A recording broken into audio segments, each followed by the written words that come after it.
اعوذ باللہ من الشیطان اللعین الرجیم بسم اللہ الرحمن الرحیم الحمد للہ وکفا وسلام علی عبادہ الذین اصطفی. درود بھیجیے.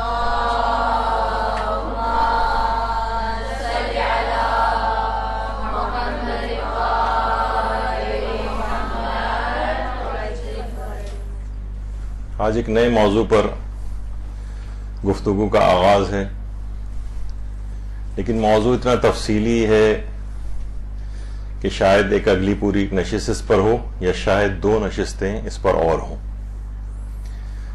ہم عام طور پر عمومی زندگی میں دیکھتے ہیں کہ ہم کتنی دعائیں کرتے ہیں، کتنے عملیات کرتے ہیں، لیکن بعض اوقات ہمیں ان کی اثر پذیری نظر نہیں آتی. تو آخر ایسا کیا کیا جائے کہ ہم ان اعمال اور ان اذکار کی اثر پذیری کو بڑھا سکیں اور لازمی طور پر ان چیزوں کو قبول کروا سکیں؟ تو دیکھیے، سب سے پہلی اور اہم بات تو یہ ہے کہ ایک بات ضمناً اس میں عرض کر دی جائے، وہ یہ ہے کہ دیکھیے، ہر دعا، سب سے پہلے تو یہ بات یاد رکھنی چاہیے کہ دعا عبادت ہے. دعا ایک عبادت ہے. جس طریقے سے ہر عبادت کی کچھ شرائط ہوتی ہیں، کچھ شرائط ہوتی ہیں، کچھ لوازمات ہوتے ہیں اور کچھ مقدمات ہوتے ہیں. اچھا، جس طریقے سے آپ دیکھتی ہیں کہ عبادات ہے، عبادات جو ہیں وہ باطل بھی ہوتی ہیں، عبادت مکروہ بھی ہو جاتی ہے، عبادات قبول بھی نہیں ہوتی، غیر مقبول بھی ہوتی ہیں، عبادات کے ثواب کم بھی ہوتے ہیں، عبادات کے ثواب زیادہ بھی ہوتے ہیں. اسی طریقے سے آپ دیکھتی ہیں جیسے نمازیں ہو گئیں، روزے ہو گئے، روزے بھی حرام بھی ہوتے ہیں، روزے مکروہ بھی ہوتے ہیں، روزے باطل بھی ہو جاتے ہیں. اسی طریقے سے بالکل دعا کا بھی معاملہ ہے. دعا بھی کیونکہ عبادت ہے تو دعا جو ہے وہ رد بھی ہوتی ہے، دعا قبول بھی ہوتی ہے، اور کبھی دعا دیر سے قبول ہوتی ہے، کبھی دعا جلدی قبول ہو جاتی ہے. اسی طریقے سے دعا کے کچھ خاص مقدمات بھی ہیں، اس کے بھی کچھ لوازمات ہیں،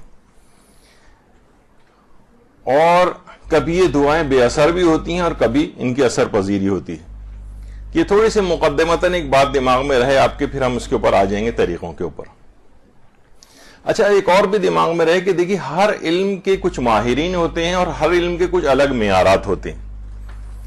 آج کل اس وجہ سے بھی ہمیں دیکھنا پڑتا ہے کہ فیس بک پر بیٹھنے والے بہت سے نوجوان، اور اب تو خواتین بھی اس معاملے میں اتر گئی ہیں، کہ ناقص معلومات کی بنا پر جو عام احادیث اخلاقی ہیں یا دعاؤں کے سلسلے میں جو احادیث ہیں یا تاریخی واقعات کچھ ایسے ہوتے ہیں، ان پر اپنی کم علمی کی وجہ سے وہی قاعدے اور ضابطے منطبق کرنے کی کوشش کرتے ہیں جو واجب و حرام کی احادیث کے سلسلے میں ہوتے ہیں یا عقائد کی احادیث کے سلسلے میں ہوتے ہیں،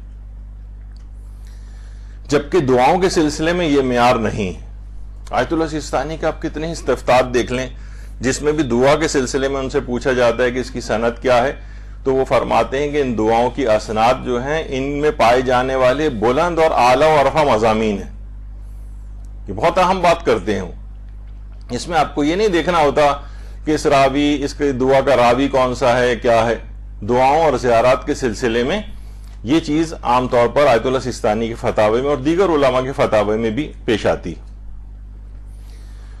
تو دیکھیے، ہر مجتہد جو ہے وہ ہر محدث جو ہے وہ مجتہد نہیں ہوتا ہے، ہر فقیہ جو ہے وہ مورخ نہیں ہوتا ہے. یعنی ہر شخص اسی طریقے سے جو یہ دعاؤں وغیرہ کے بھی جو علماء ہیں، ان میں یہ ذرا الگ ان کی ایک طریقہ کار ہوتے ہیں، کچھ ان کے اپنے مشاہدات ہوتے ہیں، کچھ ان کے اپنے تجربات ہوتے ہیں. آپ مثلا پچھلی دفعہ ہم نے کہا تھا کہ دعا ہے، مثلا اس کو 3 ایک درس میں ذکر کیا تھا کہ ان کو 3 الگ الگ رنگ کے صفحات کے اوپر لکھا جائے. تو بہت سے لوگ کہتے ہیں کہاں سے اس قسم کی چیزیں آ جاتی ہیں جبکہ وہ بڑے بڑے علماء نے ذکر کی ہیں. تو ان کے کچھ خاص ہر علم کی کچھ الگ طرح کے معیارات اور چیزیں ہوتی ہیں جس میں ان کا خیال رکھا جاتا ہے. جی جس طریقے سے ہم دیکھتے ہیں نا عام طور پر ایلوپیتھک حضرات جو ہوتے ہیں، ڈاکٹر حضرات ہومیوپیتھس کا مذاق اڑاتے ہیں، ہومیوپیتھ جو ہیں حکیموں کا مذاق اڑاتے ہیں. تو اس طرح سے اس میں الگ الگ علماء جو ہیں وہ ان کے موجود ہیں. اس میں ایک آدمی جو محدث ہو وہ فقہ والے کا مذاق نہ اڑائے، فقہ والا جو ہے وہ اخلاقیات والے کا مذاق نہ اڑائے، کوئی رجال کا ماہر ہے تو ہر چیز میں رجال کو لانے پہ تیار ہو جاتا ہے وہ. تو یہ بہت ساری چیزیں ایسی ہیں. دیکھیے سب سے پہلی بات تو یہ کہ ہر دعا آپ کی قبول ہوتی ہے، یہ بہت اہم ہے. ادعونی استجب لکم، تم مجھ سے دعا کرو میں تمہاری دعاؤں کو قبول کروں گا. جو پروردگار عالم نے جب یہ بات کہہ دی ہے تو اس کے معنی یہی ہیں کہ اس کا دعا کو قبول کرنے کا ارادہ ہے.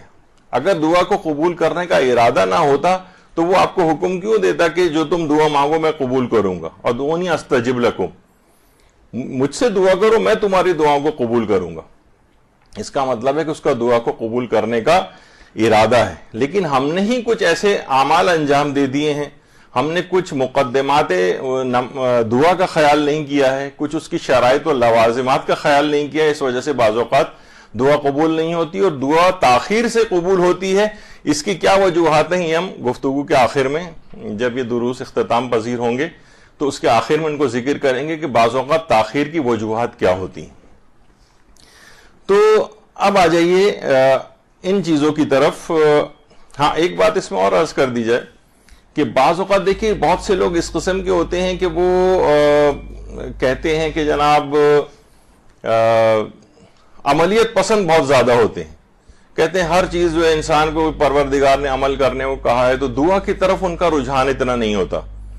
وہ کہتے ہیں ہر چیز اپنے عمل سے حاصل کی جا سکتی ہے. تو نہ تو اتنا زیادہ انسان عملیت پسند ہو کہ وہ دعا سے غافل ہو جائے، اور نہ ہی اتنا زیادہ دعا اور تعویذ گنڈوں کا شکار ہو جائے کہ بالکل ایک عضو معطل بن کے بستر پہ پڑا ہو صرف تسبیح پڑھتا رہے خالی یا صرف دعائیں مانگتا رہے.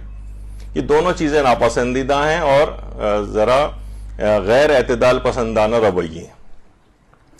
لیکن بہرحال اب آ جائیے اس کے اوپر کہ دعاؤں اور عملیات کو لازمی قبول کروانے کے جو طریقے ہیں اس میں سب سے پہلی بات تو دیکھیے اہم ایک چیز یہ بھی ہے کہ دیکھیے دعا اصل میں اللہ اور بندے کے درمیان راز و نیاز کا ایک ذریعہ ہے. یہی وجہ ہے کہ ہمارے چھٹے امام جعفر صادق علیہ الصلوۃ والسلام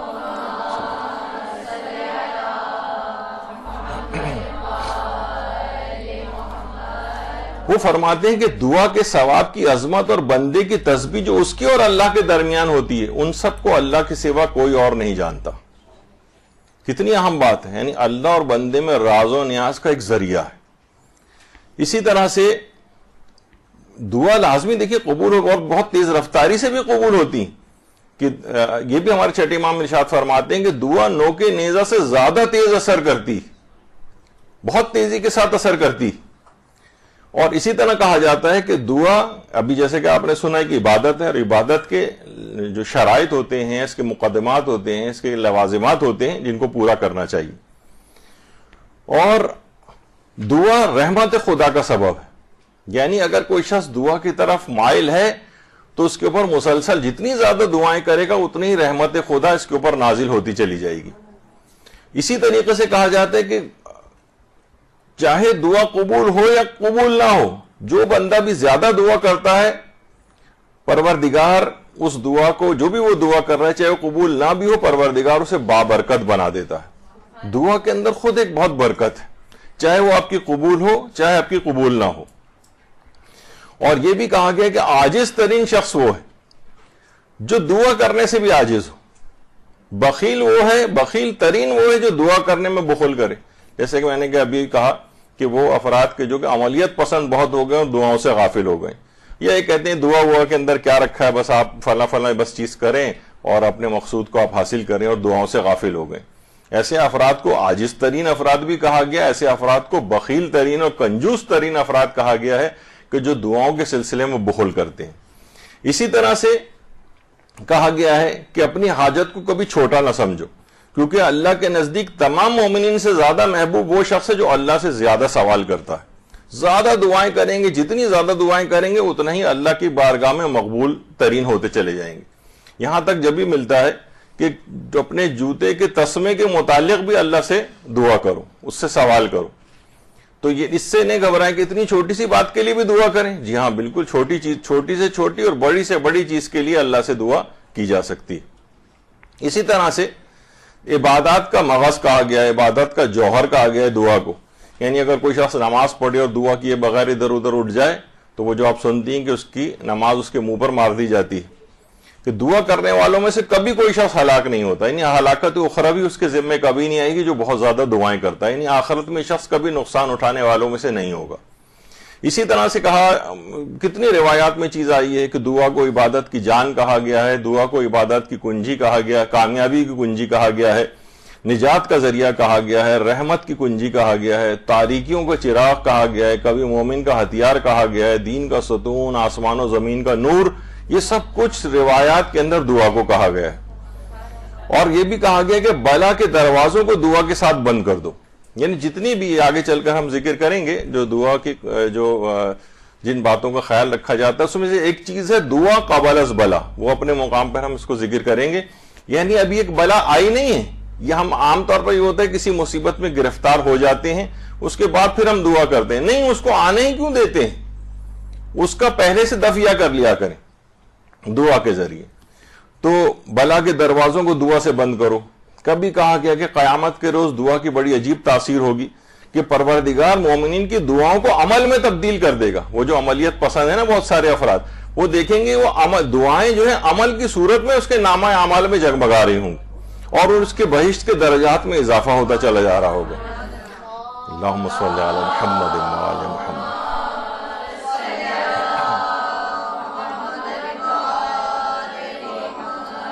یعنی دعائیں اس کے نامہ اعمال میں عمل کی صورت میں، نیک اعمال کی صورت میں جمع ہو جائیں گی اور جنت کے درجات میں اس کے اضافے سے اضافہ ہوتا چلا جائے گا. مومن کا اسلحہ کہا گیا ہے دعا کو. یعنی کسی مصیبت میں گرفتار، مشکل میں گرفتار ہوتا ہے تو اس کا دفعہ، اس کا مقابلہ اسی ہتھیار سے کرتا ہے، دعا سے. اسی طرح سے قرآن کے اندر کتنی زیادہ تعریف آئی کہ جب انسان کو کوئی تکلیف پہنچتی ہے تو اپنے رب کی طرف رجوع کر کے اسے پکارتا ہے. تعریفی انداز اختیار کیا گیا دعا کرنے والوں کے لیے قرآن میں. تو اسی طرح سے یہ بھی کہا گیا کہ بلاؤں کی موجوں کو دعا کے ذریعے سے ہٹاؤ. اور اتنی زیادہ طاقت ہے دعا کے اندر کہ وہ تمام چیزیں جو قضاء و قدر میں طے ہو چکی ہوتی یا جو طے نہیں بھی ہوتی وہ ان دونوں کو دعاؤں کے ذریعے تبدیل کیا جا سکتا ہے. ایک تو مقدر میں پروردگار نے لکھ دیے وہ بھی دعا کے ذریعے ہٹا سکتے ہیں، اور جس کو بھی نہیں لکھا اس کو بھی آپ اپنی مرضی کے مطابق لکھوا سکتے ہیں. دونوں میں کوئی تبدیلیاں لائی جا سکتی ہیں. دعا کی اتنی زیادہ طاقت ہے. اور دعا کو روایت میں کہا گیا کہ قضا کو ٹالتی ہے، نیکیوں اور نیکی رزق میں اضافہ کرتی ہے اور بندہ اپنے گناہوں کی وجہ سے اپنے روزی سے محروم ہو جاتا ہے. دعا قضا کو یعنی موت تک کو ٹال دینے والی چیز ہے دعا. کتنی اہمیت ہے ان چیزوں کی. یعنی حتمی اور یقینی بلاؤں کو ٹالنے والی چیز بھی دعا کو روایات کے اندر قرار دیا گیا. اچھا، اسی طرح سے حضرت امیر المومنین علیہ الصلوۃ والسلام ارشاد فرماتے ہیں صلی اللہ علیہ وسلم،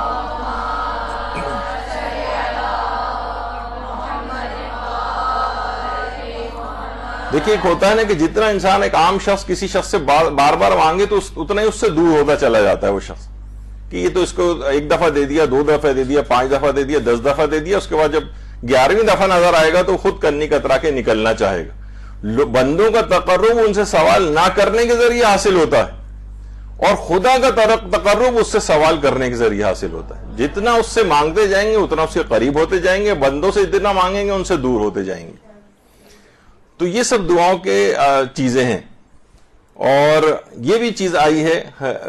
اچھا اب دیکھیے دعاؤں کی قبولیت کی شرائط جن کا علم حاصل کرنا ضروری ہے. ہمارے چھٹے امام جعفر صادق علیہ الصلوۃ والسلام فرماتے ہیں،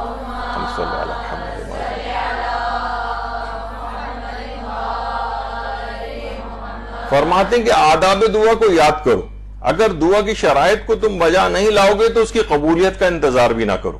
اس کا مطلب ہے کہ دعاؤں کی قبولیت کی کچھ خاص شرائط ہیں جن سے آپ کو واقفیت رکھنا ضروری ہے. لوگ عام طور پر صرف یہی کرتے رہتے ہیں کہ صرف شکایت کرتے ہیں، ہم اتنی دعائیں کرتے ہیں قبول. ان کو بتائیں آپ یہ عمل کریں، جی یہ بھی کر چکے ہیں، یہ عمل کریں، یہ بھی کر چکے ہیں، یہ عمل کریں، یہ بھی کر چکے ہیں، ہر چیز تو کر چکے ہیں.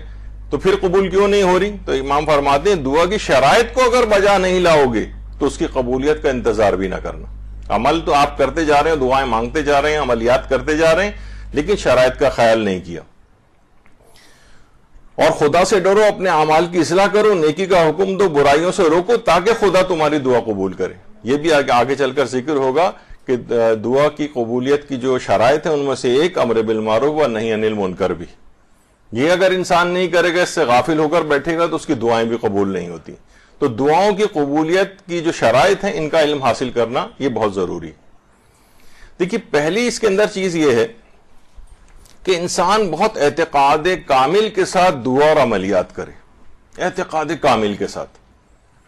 شکوک، شبہات، پتہ نہیں قبول ہو، پتہ نہیں قبول نہ ہو، یہ جو میں عمل انجام دے رہی ہوں، بہت سے ہوتے ہیں کہ جناب یہ 3 دن کریں، 40 دن کریں، زیارت عاشورہ کا عمل ہے، فلاں دعا کا عمل ہے. تو یہ اگر اعتقاد کامل کے ساتھ نہیں تو پھر یہ بات یاد رکھ لیجئے کہ اعتقاد کامل کے ساتھ نہیں ہے تو اس کی اثر پذیری بھی اتنی نہیں ہوگی. شکوک و شبہات یہ دل میں ہو کہ ایک اور بھی چیز بھی ہوتی ہے کہ قبول ہو جائے تو ہو جائے، اچھا ہے، نہیں قبول ہو تو بھی آپ کو کوئی خاص پرواہ نہیں. ایسی بھی جو دعائیں ہیں اسی طرح سے کہا جاتا ہے کہ یہ بھی گویا اعتقاد کامل کے ساتھ یا آپ اتنا دل کے ساتھ نہیں کر رہی. مجھے اچھی طرح سے یاد ہے کہ یہاں جب یہ تو آپ اس مدرسے سے 3-4 گھر چھوڑ کر جو ہمارا پرانا مدرسہ تھا جو ہم نے کرائے پر لیا تھا، تو اسی زمانے میں اس کی ورکنگ شروع ہو گئی تھی اور علامہ عقیل الغروی صاحب یہاں تشریف لائے تھے. تو ہم نے ان سے یہی کہا کہ آپ دعا کریں کہ مدرسے کا اپنا ہی بلڈنگ ہو جائے، کرائے کے اوپر ہونا، پھر ہر وقت یہ دھڑکا بھی رہتا ہے کہ کہیں نکال نہ دیا جائے یہاں سے، پھر ہم کہاں جائیں گے، تو ہمارا ایک اپنا ہو جائے. تو انہوں نے کہا کہ انشاءاللہ 1 سال کے اندر اندر آپ کا اپنا مدرسہ ہو جائے گا. تو ہم نے ان سے یہی پوچھا کہ آپ نے بڑے اس سے کہا بڑے اعتقاد کے ساتھ کہ چیز ہو جائے گی. تو انہوں نے یہی والا راز اس کے اندر بتایا کہ آپ کوئی بھی شخص آپ سے دعا کا کہے تو آپ پورے یقین کے ساتھ اللہ پر توکل کرتے ہوئے آپ اس کو کہہ دیں کہ انشاءاللہ فلاں تاریخ تک 1 سال کے اندر یا چند ماہ کے اندر ہو جائے گا، اور آپ کے دل میں یہ ہو کہ پروردگار اس دعا کے ساتھ کہ ان کی اس دعا کو قبول کر لے. تو پورے اعتقاد کے ساتھ اگر یہ بات کہی جائے، اس کے بعد میں نے بارہا اس کا تجربہ کر کے دیکھا اور واقعتاً ان دعاؤں کو سب کو مستجاب پایا. تو اللہم صلی علی محمد و آل محمد.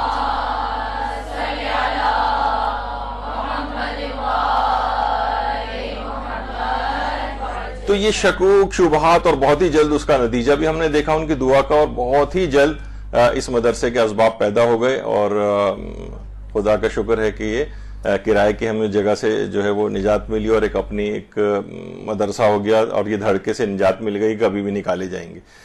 تو اصل میں پیغام اس کے اندر یہ تھا اعتقاد کامل کے ساتھ. شکوک، شبہات، دوسرا کوئی پہلو وہ جو کہا جاتا ہے نا کہ جب آپ میدان میں اترتے ہیں کسی سے جنگ کے لیے، اور اگر آپ کا یہ امکان ہو کہ اس جنگ کو میں ہار بھی سکتا ہوں، تو 50% جنگ تو آپ اسی وقت ہار چکے ہوتے ہیں.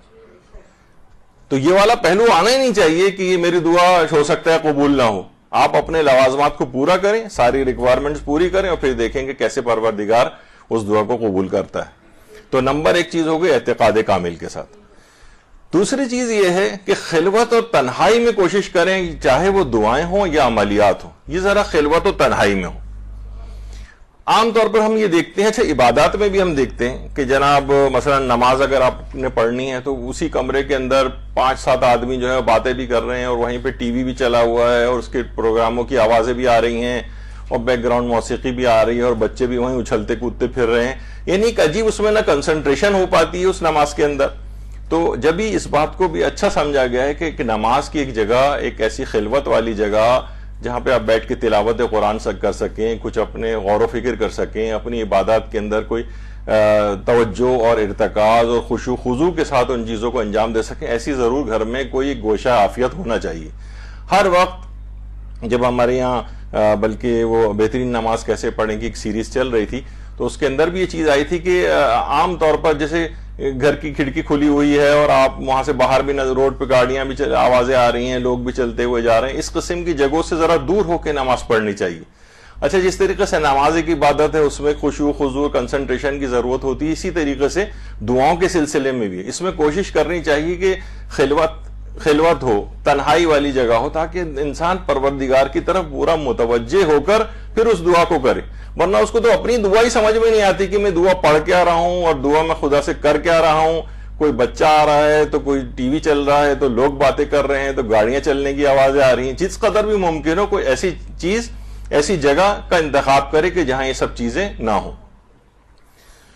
اور یہی وجہ ہے کہ بہت سے اصحاب باصفا جو تھے پیغمبر اکرم کے اور ائمہ اطہار کے، وہ بھی یہ کرتے تھے کہ تاریک، نسبتاً تاریک جگہ، مکمل تاریک جگہ پہ تو نہیں، اس میں تو کراہیت بھی کا بھی شائبہ ہے، لیکن نسبتاً جہاں روشنیاں بھی کم ہوں ان جگہوں کا انتخاب کرتے تھے نماز وغیرہ کے سلسلے میں، تاکہ کمرے میں رکھی ہوئی ادھر ادھر چکا چوند والی چیزیں جو ہیں ان میں انسان متوجہ نہ ہو جائے اور اس کی نماز میں توجہ کم نہ ہو جائے. اسی طریقے سے دعا کا معاملہ بھی، تو تنہائی والی جگہ ہو، خلوت والی جگہ ہو، تو اس کی اثر پذیری یعنی دعا میں آپ کی خشوع و خضوع زیادہ ہوگا اور اس کے قبولیت کے امکانات بڑھ جائیں گے. یہ دوسری چیز ہوئی. اگلی شرط یہ ہے کہ جس قدر گناہوں سے پرہیز ہو اسی قدر دعا مستجاب ہوتی. جتنا انسان دعاؤں کی اس میں مبتلا ہوگا، گناہوں میں مبتلا ہوگا، اسی قدر دعاؤں کی قبولیت کے امکانات کم ہوتے چلے جائیں گے. جب بھی روایات میں یہ چیز آئی ہے کہ بہترین دعا وہ ہوتی ہے جو پاکیزہ دل اور متقی قلب سے نکلے، اس کے قبولیت کے امکانات بہت زیادہ ہوتے ہیں، کیونکہ خود گناہوں کے اندر یہ صلاحیت ہوتی ہے کہ گناہ جو ہے قبولیت دعا میں رکاوٹ بنتے ہیں، قبولیت دعا میں رکاوٹ بنتے ہیں. اچھا، پھر روایات میں ایک چیز آئی کہ ایک شخص آتا ہے ہمارے چھٹے امام جعفر صادق علیہ السلام کے پاس، اللہم صلی علی محمد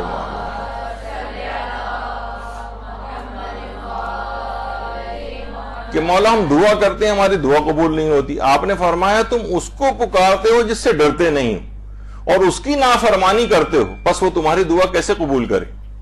یعنی انسان جتنا پروردگار عالم سے ڈرے گا، گناہوں سے اپنے آپ کو روکے گا، اسی قدر اس بات کے امکانات بڑھ جائیں گے کہ اس کی دعا قبول ہو. کہ تم اس سے ڈر ہی نہیں رہے ہو، اس کی مسلسل نافرمانیاں کر رہے ہو، تو وہ تمہاری دعاؤں کو کیسے قبول کرے؟ تو ایک وجہ یہ ہوئی کہ جس قدر انسان گناہوں میں مبتلا ہوتا ہے اسی قدر اس بات کے امکانات ہوتے ہیں کہ اس کو دعا قبول نہ کی جائے. اور پیغمبر اکرم نے یہ بات بھی ارشاد فرمائی کہ اے ابا ذر، نیک کردار کے ساتھ دعا مانگنا اتنا ہی کافی ہے جتنا طعام کے لیے نمک کی مقدار کافی ہوتی.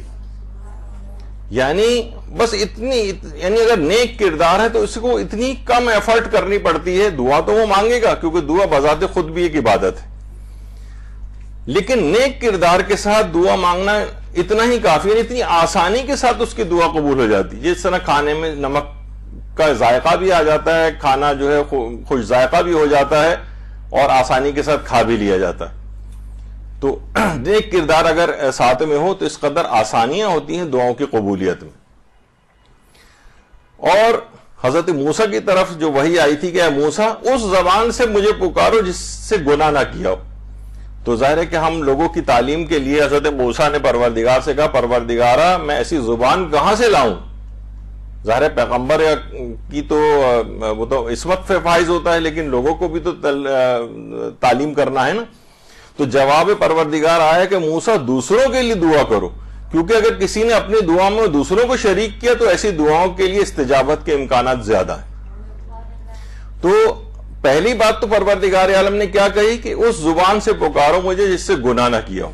یہاں ہم دیکھتے ہیں کہ ہماری زبان کس قدر گناہوں سے بھرپور ہے. کہا جاتا ہے نا کہ زبان جو ہے ہماری قلیل الحجم و کثیر الجرم ہے. اس کا حجم تو بہت قلیل ہے لیکن اس کے جرائم کی فہرست بڑی طویل ہے. تو کوشش کریں کہ اپنی زبان کو جس سے پروردگار عالم سے دعا کر رہے ہیں اس زبان کے اوپر جھوٹ نہیں آنا چاہیے، اس کے اوپر غیبتیں نہیں آنا چاہیے، اس پہ مومن کا مذاق اڑانا نہیں ہونا چاہیے. جتنا اپنے آپ کو زبان کو کنٹرول کرے گا پھر اس زبان سے دعا کرے گا تو اس کی قبولیت کے امکانات اسی قدر زیادہ ہوں گے. تو گناہوں کے حوالے سے یہ بات ہوئی. دیکھیں گناہ ہمیشہ آسانیوں میں مشکلات پیدا کر دیتے ہیں. امیر المومنین فرماتے ہیں کہ دعا کے قبول ہونے کی امید نہ رکھو جبکہ تم نے گناہوں کے ذریعے ان کے راستوں کو بند کر دیا. اس کا مطلب یہ ہوا کہ آسانی کے ساتھ لوگ کہتے ہیں کہ بھئی ہم آسانی کے ساتھ چیز ہو رہی ہوتی ہے اور اچانک سے وہ کام خراب ہو جاتا ہے. اتنا یہ ہمارے پاس سوال آتے ہیں اس کے کہ سیدھا سیدھا چلتا ہوا کام اینڈ میں خراب ہو جاتا ہے. رشتے آ رہے ہیں اور بہت تقریباً تاریخیں طے ہونے جا رہی ہیں اور اس کے بعد اچانک سے منع ہو جاتا ہے. انٹرویو دینے جا رہے ہیں, ہر چیز پاس کرتے ہوئے جا رہے ہیں, اچانک سے جاب نہیں لگ رہی ہوتی, اچانک سے کاروبار میں نقصان ہو جاتا ہے, یا کوئی بھی اس طرح کی چیزیں. تو اس میں گناہ ہمارے آسان راستوں کو بھی مشکل بناتے ہیں.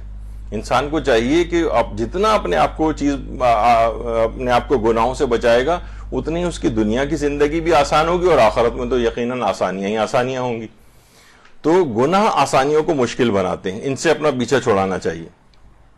ایک بات اور بھی جو کہ آپ دعائے کمیل کے اندر بھی پڑھتے ہیں کہ پروردگارہ میرے ان گناہوں کو معاف کر دے, اللہم اغفر لی الذنوب التی تحبس الدعا, میرے ان گناہوں کو معاف کر دے کہ جو کہ قبولیت دعا میں رکاوٹ بن جاتے. تو ہمارے چوتھے امام امام زین العابدین علیہ الصلوۃ والسلام نے بھی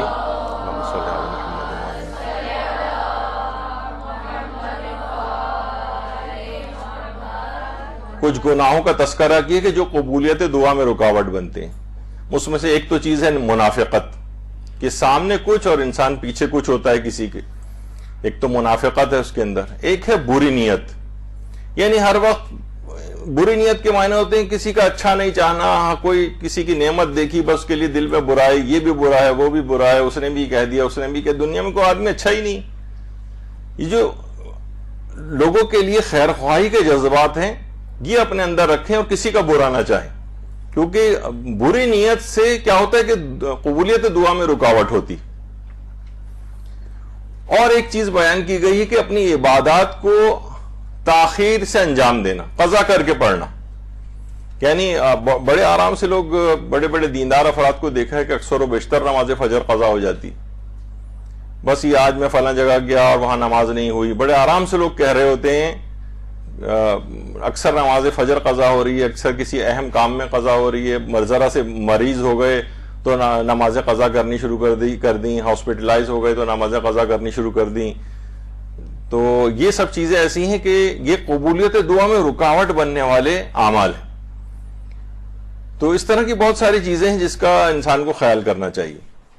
تو ایک تو یہ بہت اہم, اس میں بہت گفتگو ہو سکتی ہے, بڑے گناہوں کی بڑی فہرستیں آ سکتی ہیں, لیکن مسئلہ پھر یہ ہے کہ ہم اپنی اس سے ہٹ کر, کیونکہ یہ 100 کا عدد ہمیں مکمل کرنا ہے جو کہ 2 یا 3 نشستوں کے اندر مکمل ہوگا, تو پھر یہ 10 نشستوں پہ نہ چلا جائے, اس وجہ سے اتنا زیادہ تفصیل میں نہیں جائیں گے.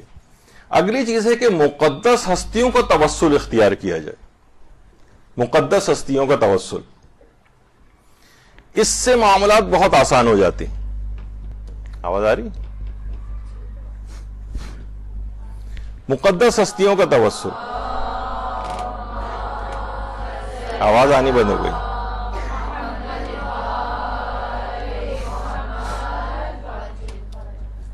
نیچے میرے خیال ذکر کر دیں کہ چلنا بند ہو گیا مائک. ہاں آپ آئیے. تو جتنا مقدس ہستیوں کا توسل اختیار کیا جائے گا, پھر آواز غائب ہو گئی, ہاں اب آ گئی, اسی قدر امکانات بڑھتے چلے جائیں گے کہ دعاؤں کی قبولیت کے. کیونکہ انسان بعض اوقات کچھ وہابی عقائد کا شکار ہو جاتا ہے کہ جناب کسی ڈائریکٹ اللہ کو پکارو اور اسی کے ساتھ دعا کرو, تو یہ ضروری نہیں, یہ بہت ہی منحرفانہ سوچ ہے. توسل کے ذریعے آسانی کے ساتھ دعائیں قبول ہوتی ہیں. دیکھیے ہمارے 7ویں امام موسی کاظم علیہ الصلوۃ والسلام,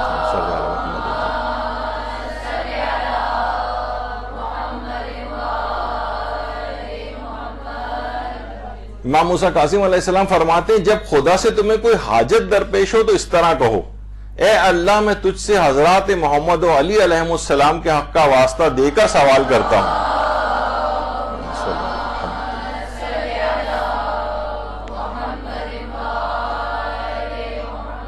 کہ ان کی بلند ترین شان ہے.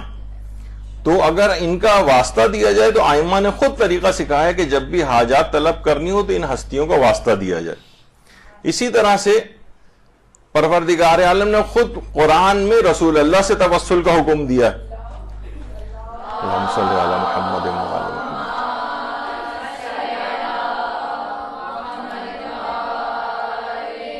اور ہم نے کسی رسول کو بھی نہیں بھیجا ہے مگر صرف اس لیے کہ حکم خدا سے اس کی اطاعت کی جائے. اور کاش جب جن لوگوں نے اپنے نفسوں پر ظلم کیا تھا تو وہ آپ کے پاس آتے اور خود بھی اپنے گناہوں کے لیے استغفار کرتے اور رسول بھی ان کے حق میں استغفار کرتے تو خدا کو بڑا ہی توبہ قبول کرنے والا اور مہربان پاتے.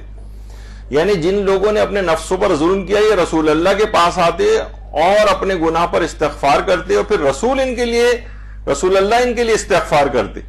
یعنی رسول اللہ کا توسل یہ لوگ اختیار کرتے تو پروردگار عالم ان کی توبہ کو بہت آسانی کے ساتھ قبول کر لیتا. اچھا یہاں پر یہ بات نہیں کہے گی کہ پیغمبر کے پاس ان کی زندگی میں آئیں، چاہے ان کی زندگی میں آئیں چاہے ان کے بظاہر دنیا سے پردہ فرما جانے کے بعد آئیں، ہر صورت میں پیغمبر کے پاس آنے سے لوگوں کا استغفار اور دعائیں قبول ہوتی. یہ خود قرآن نے توسل کو اس انداز سے حکم دیا ہے. اسی طریقے سے حضرت امیر المومنین کی دعاؤں میں توسل کی بہت تعلیم ہے کہ ہمارے چھٹے امام اللہم صلی علی محمد و علی محمد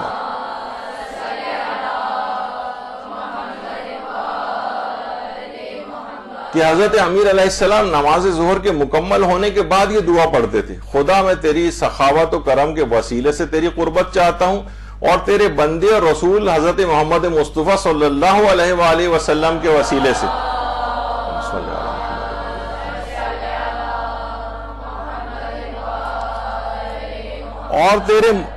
اور تیرے مقرب ملائکہ کے وسیلے سے اور تیرے انبیاء و مرسلین کے وسیلے سے میں تیری قربت چاہتا ہوں.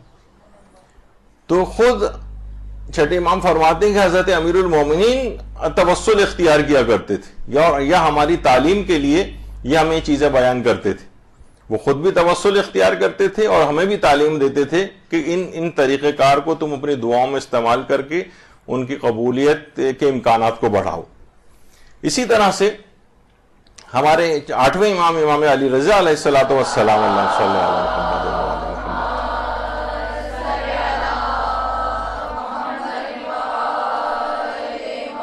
فرماتے تھے کہ جب کبھی بھی تمہاری طرف مشکلات اور سختیاں رخ کریں تو ہمارے وسیلے سے خداوند عالم سے مدد طلب کرو، کیونکہ قرآن میں خدا فرماتا ہے کہ خدا کو اس کے اسماء حسنہ کے ذریعے پکارو. خدا کی قسم ہم اہل بیت خدا کے ایسے اسماء حسنہ ہیں کہ ہماری معرفت کے بغیر کسی کا بھی عمل قبول نہیں ہوگا. تو خود ائمہ نے کہا کہ ہمارے وسیلے سے پروردگار عالم سے مدد طلب کرو. تو کتنی زیادہ ان وسیلوں کی اہمیت ہو گئی. اور صرف ہمارا ہی نظریہ نہیں بلکہ خود علماء اہل سنت نے اپنی کتابوں میں اس بات کو لکھا ہے. الدرر الثنیہ فی الرد علی الوہابیہ کے نام سے علامہ زینی دہلان کی جو کتاب ہے اس میں، جو کہ امام مسجد الحرام تھے مکے میں، وہ عقید توسل کے بارے میں فرماتے ہیں کہ اعمال صالحہ تک سے توسل صحیح. جیسے کہ صحیح بخاری میں 3 افراد سے متعلق حدیث میں منقول ہے جنہوں نے غار میں پناہ لی تھی تو غار ان پر بند ہو گئی تھی، پس ان میں سے تینوں نے بہترین اور امید آفری عمل کے ذریعے اللہ سے توسل کیا تھا اور وہ چٹان ہٹ گئی تھی جس نے غار کو بند کر دیا تھا. تو سب نے اپنے نیک اعمال پیش کیے تھے اور اتنا وہ پتھر ہٹتے چلے گئے تھے. فرماتے چنانچہ رسول اللہ سے توسل زمان حیات میں بھی اور ان کی وصال کے بعد بھی زیادہ صحیح و برحق اور بالا تر اور برتر ہے، کیونکہ آپ صاحب نبوت اور صاحب کمالات. تو جب اعمال صالحہ تک سے توسل جائز ہے، پھر آگے چل کے فرماتے ہیں کہ حضرت عمر نے بھی رسول اللہ کے چچا حضرت عباس سے توسل کیا تھا.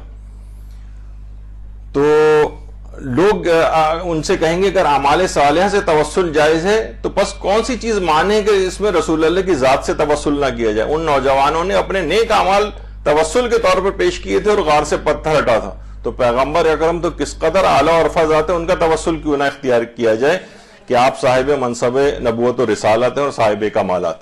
تو پیغمبر اسلام سے اس وجہ سے بھی ہم توسل ان کی ذات کا اختیار کرتے ہیں. بلکہ امام بخاری نے تو جو کتاب ہے الادب المفرد اس کے اندر عبد الرحمن ابن سعد کا واقعہ بیان کیا کہ ہم حضرت عبداللہ ابن عمر کے ساتھ تھے جو حضرت عمر کے بیٹے تھے. ان کا پاؤں سن ہو گیا تو میں نے ان سے عرض کیا اے ابو عبد الرحمن آپ کے پاؤں کو کیا ہو گیا؟ انہوں نے کہا کہ یہاں سے میرے پٹھے کھنچ گئے. تو میں نے عرض کیا تم لوگوں میں سے جو ہستی آپ کو سب سے زیادہ محبوب ہو آپ اسے یاد کریں. تو انہوں نے یا محمد صلی اللہ علیہ وآلہ وسلم کا نعرہ بلند کیا.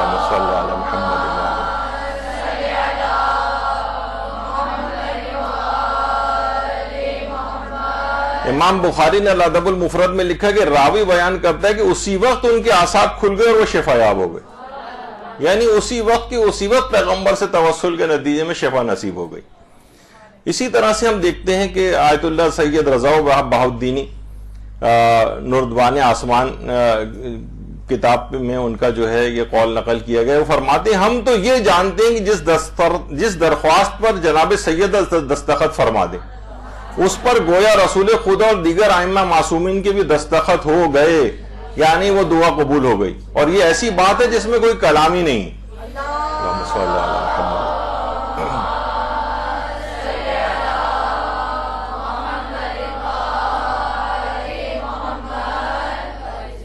تو آپ نے دیکھا کہ دعاؤں کے سلسلے میں حضرت زہرا سے توسل، کہ یعنی اگر آپ نے ان کو توسل قرار دیا اپنی دعاؤں میں حضرت زہرا کو، تو آپ خود دیکھیں گی کہ گویا پیغمبر اسلام نے بھی اور تمام ائمہ اطہار نے دستخط کر دی اس دعا کے اوپر، اور یہ بات لوگوں کی تجربہ شدہ ہے۔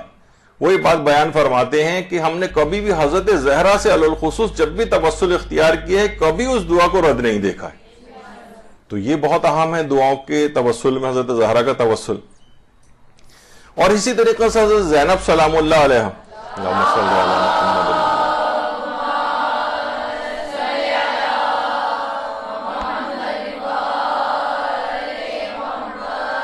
جو کتاب ہے مسافرہ شام علامہ ابو القاسم دیباجی کی، اس میں مرحوم مرزا ابو القاسم قمی جو صاحب کتاب قوانین الاصول کہلاتے ہیں، بہت ہی مشکل ترین کتاب ہے، اور حرم معصومہ قم کے سامنے بالکل سامنے جو قبرستان شیخان ہے وہاں پر ان کی قبر مبارک ہے، اور بہت ہی صاحب معرفت اور بڑی کرامتیں ان کی قبر سے آج تک لوگ دیکھتے ہیں۔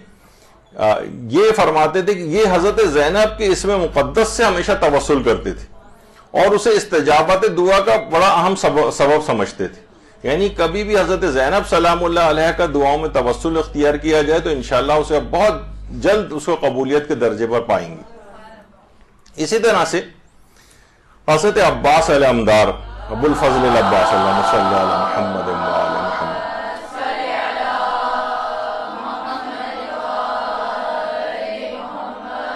آیت اللہ سید موسیٰ شبیری زنجانی آج کل زندہ اور حیات مراجع میں سے ایک ہیں، وہ فرماتے ہیں کہ حضرت ابو الفضل العباس کا باب الحوائج جو ہونا قطعی امور میں سے، اور اس بنا پر لوگ زیادہ تر مشکلات میں آپ سے ہی توسل کرتے ہیں۔ آپ کا باب الحوائج ہونا تواتر سے ثابت ہے۔ امام سجاد علیہ السلام نے فرمایا تھا کہ حضرت عباس کو وہ مقام اور مرتبہ حاصل ہے، اللہم صلی علی محمد وعلی محمد، کہ سب شہداء ان کے مقام کو دیکھ کر ان پر رشک کریں گے۔ تو اتنی زیادہ کرامتیں حضرت عباس کے توسل سے لوگوں کو ملتی ہیں کہ باب الحوائج ہونا ان کا یہ بالکل قطعی امور میں سے، آیت اللہ موسیٰ شبیری زنجانی فرماتے ہیں، تو ان کا توسل اختیار کیا جائے۔ اور آیت اللہ مہدی مازندرانی فرماتے ہیں، کتاب خصائص عباسیہ جو ہے ان کی کتاب، کہ جس کو بھی کوئی حاجت ہو اور مشکل حل کروانی ہو اللہ سے حضرت عباس کے نام سے توسل کرے اور اس کی اس قدر اس وقت تک تکرار کرے جب تک حاجت پوری نہ ہو اور مشکل حل نہ ہو جائے۔ اور طریقہ کار کیا ہے؟ 133 مرتبہ درود بھیجے محمد و آل محمد علیہ السلام پر، اللہم صلی علی محمد و آل محمد،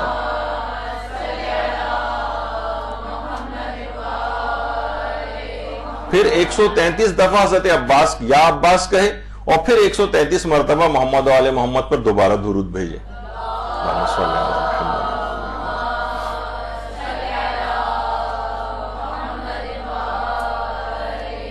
آیت اللہ شیخ مہدی مازندرانی فرماتے ہیں کوئی بھی حاجت اور مشکل حل کرانی اس طریقہ کار پہ عمل کریں، لازمی آپ کی حاجت قبول ہو جائے گی۔ تو یہ اس لحاظ سے توسل حضرت عباس علمدار سے۔ اور ایک واقعہ جو بڑا مشہور ہے، ستارہ درخشاں مدینہ، شیخ علی ربانی خلخالی کی جو کتاب ہے، اور چہرہ درخشاں قمر بنی ہاشم ابو الفضل العباس کے نام سے جو کتاب ہے، اس میں آیت اللہ شیخ احمد صابری حمدانی، مرحوم آیت اللہ مولا علی معصومی حمدانی جو آخوند کے نام سے معروف تھے، ان سے نقل کرتے ہیں کہ ایک مومنہ زہرا نام کی بے اولاد تھی، اس کو ایک دوسری مومنہ نے کہا کہ تم نظر کرو کہ اگر تمہارے ہاں بیٹی کی ولادت ہوئی تو تم اس کا نام ابو الفضل رکھو گی۔ کچھ عرصے بعد اس کے ہاں بیٹی کی ولادت ہو گئی، بچے کا نام ابو الفضل بھی رکھ دیا گیا۔ جب یہ بچہ 15 سال کا ہوا تو اتنا شدید بیمار پڑا کہ اس کی صحت یابی سے مایوس ہونے لگی۔ اس جوان کی ماں زہرا خانم نے شدت کے ساتھ حضرت عباس سے توسل کیا۔ زہرا خانم کو اس عورت نے کہا کہ تم پریشان نہ ہو، جوان صحت یاب ہو جائے گا۔ میں نے خواب میں دیکھا ہے کہ کچھ عورتیں تمہارے گھر میں داخل ہوئی ہیں جن میں مادر حضرت عباس ام البنین بھی ہیں۔ اللہم صلی علی محمد وعلی محمد۔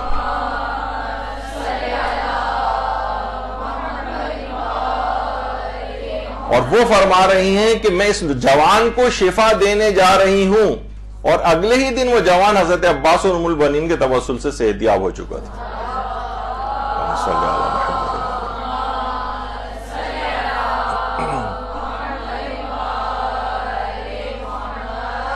یہاں بہت سارے افراد کو اس بات پہ وہ ہونے لگتا ہے کہ یہ حضرت ام البنین نے ایسے کیسے کہہ دیا میں شفا دینے جا رہی ہوں، یعنی ان کو ان بزرگ ہستیوں کا کہ اللہ اپنے فضل اور کرم سے ان کو کچھ اختیارات بھی نہیں دے سکتا، گویا اس کے ہاتھ اتنے بندھے ہوئے ہیں کہ یہ افراد جو اس کی بارگاہ میں اتنی قربانیاں جنہوں نے دی ہیں ان کے ہاتھ پہ کچھ کرامتیں بھی ظاہر نہیں کر سکتا وہ، تو اس قسم کے وہابیانہ عقائد کی بھی ترویج یہاں پر کی جاتی ہے۔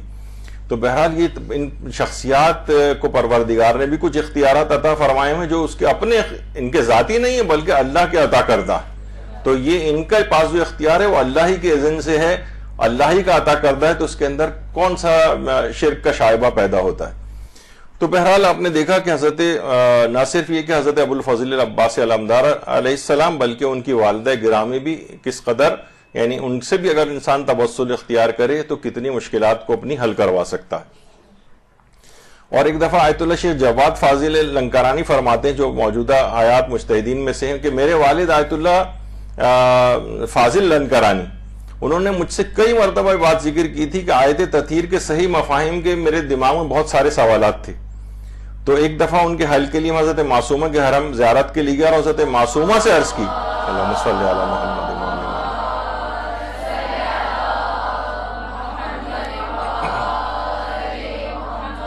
کہا کہ معصومہ مجھے کسی چیز کی ضرورت نہیں ہے، بی بی میری صرف اتنی مدد کریں گے میں آیت تطہیر کا مطلب صحیح طور پر سمجھ سکوں اور اس آیت کے سلسلے میں جو سوالات میرے دماغ میں ان کا جواب حاصل کروں۔ دعا کے بعد جب میں گھر واپس آیا تو آیت اللہ فاضل انکرانی فرماتے ہیں آیت تطہیر کی تفسیر شروع کی اور حضرت معصومہ کی عنایت کے سبب مجھ پر ایسے ایسے نکات آشکار ہوئے، مجھے تمام سوالات کے جوابات مل گئے۔ اللہم صلی علی محمد وعلی محمد۔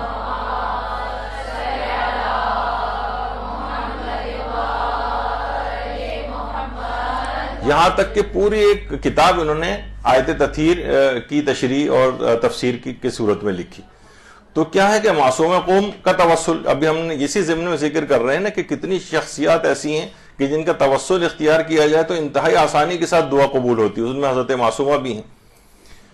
اور آیت اللہ حسین مظاہری نے جو بھی زندہ حیات مراجع میں سے انہوں نے 9 ربیع الاول کی مناسبت سے ایک تبریک پیش کرتے ہوئے اپنے ایک درس میں بات بیان فرمائی کہ ایک عالم دین امام زمانہ کی خدمت میں حاضر ہوئے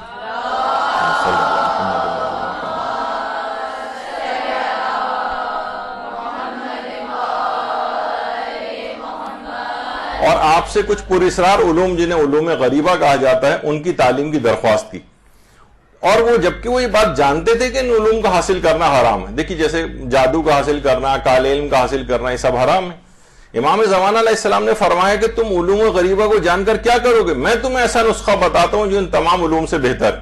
اس کے بعد آپ نے فرمایا 5 شخصیات سے توسل حاصل کیا کرو، کہا کرو یا محمد ہو یا علی ہو یا فاطمہ ہو یا حسن ہو یا حسین یا صاحب الزمان ادرکنی ولا تہلکنی۔ اللہم صلی علی محمد۔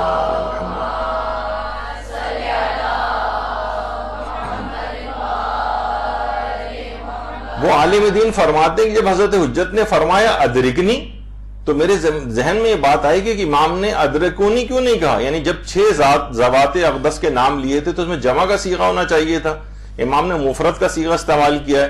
کہہ رہے میرے دماغ میں بات آنی ہی تھی کہ امام زمانہ نے مسکراتے فرمایا میں نے یہ اس لیے کہا تھا چونکہ اس وقت کائنات میں واسطہ فیض صرف میں ہوں۔ آیت اللہ مظاہری نے مزید بیان کیا اگر ہم پیغمبر اکرم کے کسی امام سے بھی توسل اختیار کرتے ہیں تو جو کچھ ہمیں وہاں سے ملتا ہے ان کی بارگاہ سے وہ امام زمانہ کے ذریعے ملتا ہے۔ انہوں نے آخر میں کہا کہ دعا اور توسل اگرچہ مختصر ہے لیکن حاجات کی حصول کے لیے بہت ہی مؤثر اور عجیب ہے.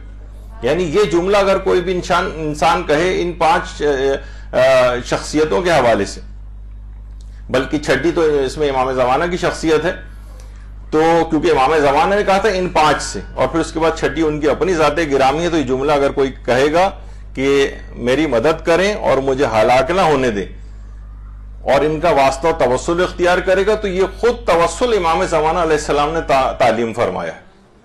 تو یہ بہت مجرب ہے دعاؤں کی قبولیت کے لیے.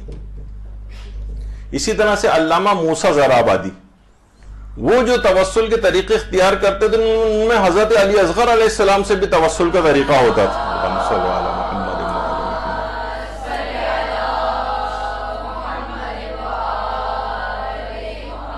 کل شب سے جن کی ولادت کی آپ خوشیاں منا رہے ہوں گے، تو وہ طریقہ یہ بتاتے تھے کہ وضو کے بعد تھوڑا استغفار کیا جائے، پھر 2 رکعت نماز توسل حضرت علی اصغر پڑھا کرتے تھے، اور نماز مکمل ہونے کے بعد 500 مرتبہ پورے خلوص قلب سے درود پڑھ کر حضرت علی اصغر کی خدمت اقدس میں ہدیہ کرتے تھے.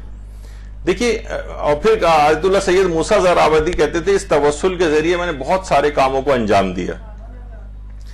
اچھا، عالم آخرت میں ہم یہ سمجھتے ہیں کہ شاید حضرت علی اصغر اب بھی اسی بچپنے والے فیز میں ہیں، دماغوں میں کانسیپٹ یہ ہوتا ہے، جبکہ ایسا نہیں، بلکہ اتنا وقت نہیں ہمارے پاس، ورنہ اس میں ذکر کرتے کہ خود بعض ائمہ حضرت علی اصغر سے توسل کی تعلیم فرماتے. یعنی جب وہ عالم روحانیت میں، جب یہ عالم آخرت میں انسان پہنچ جاتا ہے تو وہاں اس طرح سے وہ نہیں ہوتا، بلکہ وہ ایک مکمل ایک ویسی شخصیت ہوتا ہے. یہ دنیاوی اعتبار سے چھوٹا اور بڑا ہونا چیز ہوتی ہے، عالم معنوی کے اندر جو ہے معیارات الگ ہو جاتے ہیں. تو حضرت علی اصغر علیہ السلام سے توسل، اس کی بڑی تاکید اس لحاظ سے آئی. اسی طریقے سے ابھی جیسے حضرت ابو الفضل العباس کے توسل کے متعلق بات ہو رہی تھی کہ آیت اللہ سید محمد تقی حشمت الواعظین قومی، جو آیت اللہ مرشی نجفی کے شاگرد تھے، وہ فرماتے ہیں کہ ایک بار خود آیت اللہ شہاب الدین مرشی نجفی نے بیان کیا تھا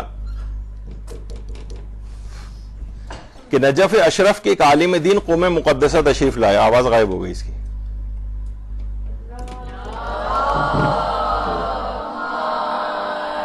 صحیح.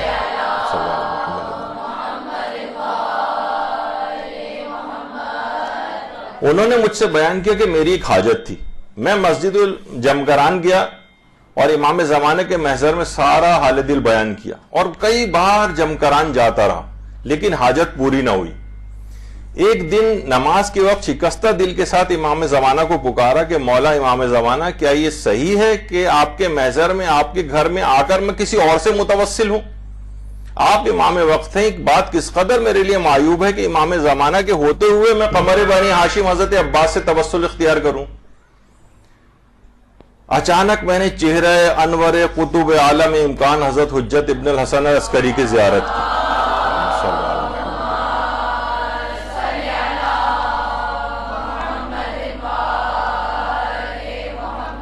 اور بغیر تعامل کے یہ بات حضرت حجت سے یہ والا سوال پوچھ لیا. حضرت حجت نے بہت محبت سے جواب دیا، نہ صرف یہ کہ توسل غلط نہیں ہے حضرت عباس سے، اور نہ ہی میں ناراض ہوں گا، بلکہ میں تمہاری رہنمائی کرتا ہوں کہ جب بھی حضرت ابو الفضل العباس سے حاجت طلب کرنی ہو، یہ کہا کرو یا ابا الغوث ادرکنی، اے ابو الغوث میری مدد کیجیے. یعنی خود امام زمانہ علیہ السلام حضرت عباس علمدار سے توسل کی تاکید فرماتے. تو اس سے اندازہ لگائیے کہ چیزیں دعاؤں کی قبولیت میں کس قدر مؤثر. اور یہی وجہ ہے کہ امام حسن عسکری علیہ السلام نے امام حسین علیہ السلام کے وسیلے سے، اللہم صلی علی محمد و علی محمد،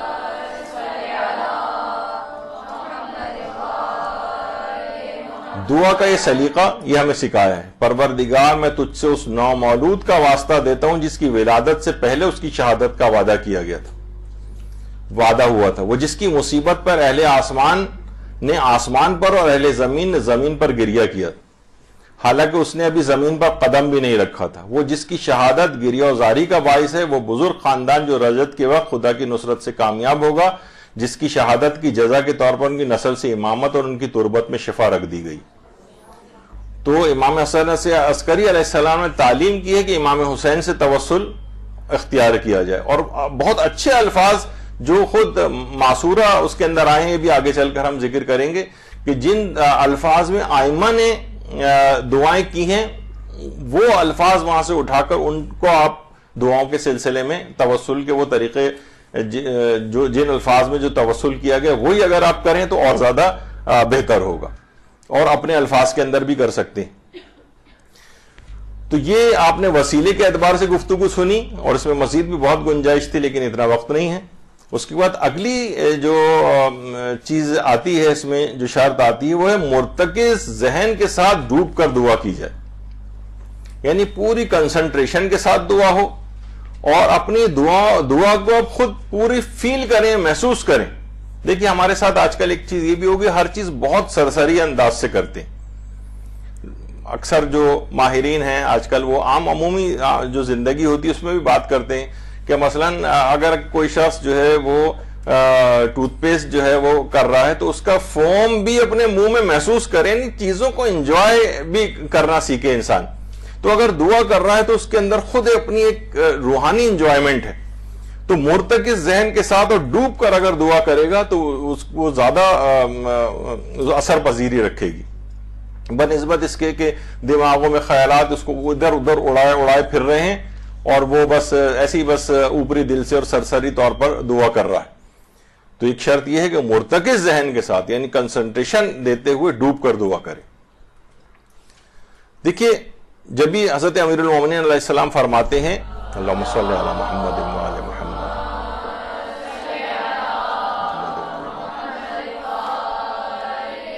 کہ دعا کا بہترین مددگار خشوع خضوع ہے، یعنی جتنا خشوع خضوع اس میں بڑھے گا یہ اتنا ہی دعا کی قبولیت میں مدد دے گا، اور جتنا آپ کے دماغ ادھر ادھر ہوگا اتنا ہی امکانات کم ہوں گے قبولیت کے۔ تو دعا کا مددگار ہے یہ ڈوب کر اور مرتکز دماغ کے ساتھ دعا کرنا۔ اچھا اگر کوشش کریں کہ ایک تو یہ ہے کہ ہم عام زندگی کی جو دعائیں کرتے ہیں وہ تو خیر دماغ میں ہوتی ہیں ہمارے، لیکن کوئی اور بھی ایسی دعائیں ہیں جیسے تعقیبات نماز ہیں کی دعائیں ہیں یا کچھ اور، وہ اگر حفظ ہو تو بہت بہتر ہے، کیونکہ جب انسان دیکھ کر پڑھ رہا ہوتا ہے تو اتنا زیادہ اس دعا کی طرف متوجہ نہیں ہوتا ہے۔ حفظ ہو، اس کو دماغ میں ہو کہ میں کیا دعا پڑھ رہا ہوں، تو اتنا ہی زیادہ اس کے اندر ذرا ڈوبتا ہے اس دعا کے اندر۔ دعا حفظ ہو تو زیادہ بہتر ہے، یہ دعا کی قبولیت میں بھی زیادہ امکانات کو لے کر آئے گی۔ اور ایک ہے کہ دیکھ کر پڑھیں، اٹک اٹک کے پڑھ رہے ہیں، رک رک کے پڑھ رہے ہیں، ظاہر ہے ہماری مادری زبان بھی عام طور پر نہیں ہے، یا بار بار ترجمے کی طرف جا رہے ہیں تو بعض اوقات ترجمے غیر مانوس ہوتے ہیں، تو ایک دفعہ اچھی طرح سے اس کا دعا کا مفہوم سمجھ کے اگر اسے یاد کر لیا جائے، خاص طور پہ تعقیبات نماز کی جو دعائیں ہیں اور جو اور چھوٹی دعائیں ہیں وہ اور زیادہ آپ کو بہتر لگے گا۔ بچوں کو بھی یاد کرانی چاہیے۔ ہم نے یہاں پر جو چھوٹے بچوں کا مدرسہ ہے اس میں بھی اس کو انکریج کرتے ہیں کہ دعائیں وغیرہ ان کو یاد ہوں، بلکہ بعض اوقات انسینٹیوز بھی، ابھی کچھ دن بعد ایک پروگرام ہونے والا ہے، اس میں مختلف دعائیں، قرآنی سورہ، جیسے ہمارے مولانا غلام علی وزیری صاحب یہاں پر جب مسجد میں نماز پڑھاتے تھے، آج کل تو علیل ہیں، دعا کیجیے گا پروردگار سے کہ مولانا محترم جلد سے جلد مکمل طور پر صحت یاب ہوں تاکہ آپ بھی ان سے استفادہ کر سکیں۔ تو مولانا جب یہاں پر شب جمعہ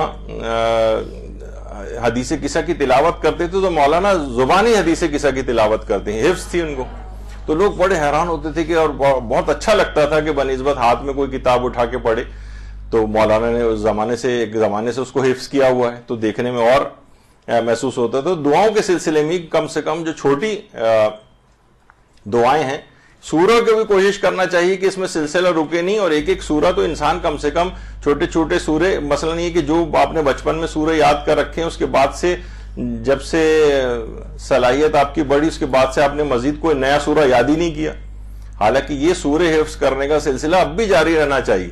وہی بس آخری پارے کے بالکل آخری 3 یا 4 صفحات کے اندر جو سورہ، ان کے علاوہ کوئی زیادہ آگے بڑھتا ہی نہیں، حالانکہ اور چھوٹے سورے بھی ہیں جن کی طرف جانا چاہیے حفظ میں۔ تو دعا حفظ ہو تو زیادہ بہتر ہے۔ اچھا جو عملیات خواص کے لیے ہوں ان کے لیے اجازت لی جائے۔ کچھ تو چیزیں عام عملیات ہوتے ہیں، عام دعائیں ہر شخص پڑھ سکتا ہے، لیکن کچھ اعمال ایسے ہوتے ہیں، کچھ عملیات ایسے ہیں جو کہ خواص کے لیے ہر شخص اس کو ان چیزوں کو نہ کرے. فی الحال ہم اس کی تفصیل میں تو نہیں جا رہے, لیکن علماء نے لکھا ہے کہ خواص والے جو عملیات ہیں یا جو مشکل والے عملیات ہیں ان کی طرف بغیر اجازت کے نہیں جانا چاہیے, کیونکہ عملیات کے سلسلے میں بھی دیکھیے ایک تو وہ ہوتا ہے کہ کوئی بھی چیز واٹس ایپ اور فیس بک پہ آپ نے پڑھی بغیر حوالے کے, بس وہ ادھر سے ادھر, اکثر یہ ہوتا ہے کہ وہ غیر شیعہ منابع سے بھی آئی ہوئی ہوتی, لوگ اکثر سوال کرتے ہیں کہ یہ والا عمل کر سکتے ہیں, نہیں پتہ چلا کہ تو یعنی ہر وہ چیز جو مکتب در اہل بیت سے نہ ملے وہ کسی اور ذریعے سے اگر آپ کے پاس آ رہی ہے, تو آیت اللہ ناصر مکارم شیرازی تو خاص طور پر یہ بات کہتے ہیں کہ چاہے بظاہر ان میں کوئی ممانعت والی چیز نہیں بھی لگ رہی, تب بھی بہرحال ان کو اوائڈ کریں تو زیادہ بہتر. یعنی جو اہل بیت کے در سے آپ کو ملیں, جس کا کوئی مستند حوالہ موجود ہو یا علماء کرام کے حوالے سے آپ کو ملے جس کے اندر ایک اوتھینٹسٹی ہو, ان عملیات کو کریں, ان کے علاوہ جو ہے ان کی طرف نہ جائیں. تو خواص والے جو عملیات ہیں وہ کرنا اگر آپ نے شروع کیے تو بعض اوقات اس میں نقصان کا بھی ایک احتمال ہو سکتا ہے, کیونکہ ہر آدمی ہر چیز کو برداشت نہیں کر سکتا. جیسے آپ دیکھتے ہیں کہ دواؤں کی بھی ڈوزز ہوتی ہیں, پر کلو گرام باڈی ویٹ کے اعتبار سے ہوتی ہیں, بچوں کی الگ ڈوز ہوتی ہے, بڑوں کی الگ ڈوز ہوتی ہے. تو اسی طریقے سے دعاؤں کے سلسلے میں بھی کچھ اس طرح کے کچھ خاص باتیں ہیں جن کا خیال رکھنا چاہیے. اچھا, خاص اوقات میں اگر عملیات کیے جائیں یا دعا کی رعایت کی جائے تو بہت اچھا ہے. کچھ خاص اوقات, دعا ویسے تو ہر وقت کر سکتا ہے انسان, لیکن کچھ موقع ایسے ہیں, کچھ خاص اوقات ایسے ہیں کہ ان میں زیادہ امکانات ہوتے ہیں دعا کے قبول ہونے کے. جیسے کہ روایت میں چیز آئی ہے ہمارے چھٹے امام جعفر صادق علیہ الصلوۃ والسلام نے, اللہم صلی علی محمد.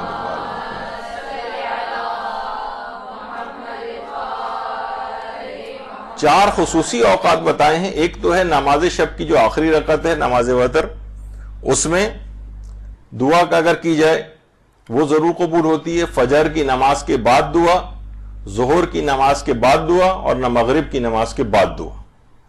یہ علی الخصوص خاص مواقع ہیں دعاؤں کے قبولیت کے, ان کو مس نہیں کرنا چاہیے.